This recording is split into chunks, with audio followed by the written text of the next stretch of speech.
नमस्कार, the CSR journal के evening bulletin में आप सभी का स्वागत है। मेरा नाम राहुल देव शर्मा है। बिहार विधानसभा चुनाव 2025 की तारीखों का ऐलान हो गया है। बिहार की सभी 243 सीटों पर 2 चरणों में चुनाव होंगे। पहले चरण के लिए 6 नवंबर को और दूसरे चरण के लिए 11 नवंबर को वोटिंग होगी। वही चुनाव के नतीजे 14 नवंबर को जारी किए जाएंगे।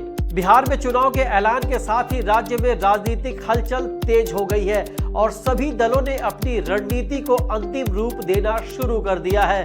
चुनाव की तारीखों के साथ ही आचार संहिता लागू हो गई है और राजनीतिक दलों की रैलियां, घोषणाओं और गठबंधनों पर अब जनता की नजर टिकी हुई है। सीट शेयरिंग को लेकर भी अब बैठकों का दौर शुरू हो गया है।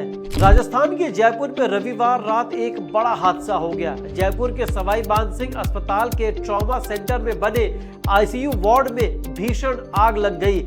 इस हादसे में 8 लोगों की दर्दनाक मौत हो गई। जिस दौरान ये हादसा हुआ उस वक्त ट्रॉमा सेंटर में 11 मरीजों का उपचार चल रहा था। उत्तर प्रदेश में पुलिस ने 2 अलग अलग जगहों पर एनकाउंटर कर 2 बदमाशों को मार गिराया। पहला एनकाउंटर फिरोजाबाद में हुआ जिसमें नरेश पंडित उर्फ पंकज मारा गया।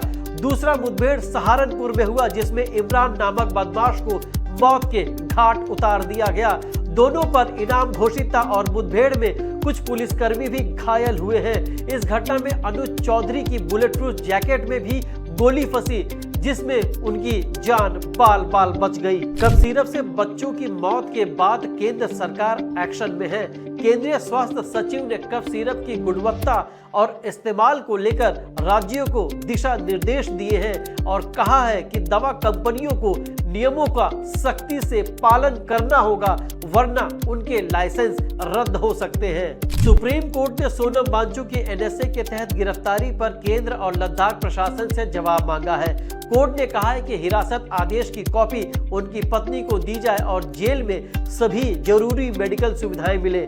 अब मामला 14 अक्टूबर को फिर से सुना जाएगा। ऐसी खबरों को देखने के लिए बने रहें द CSR जर्नल के साथ। नमस्कार।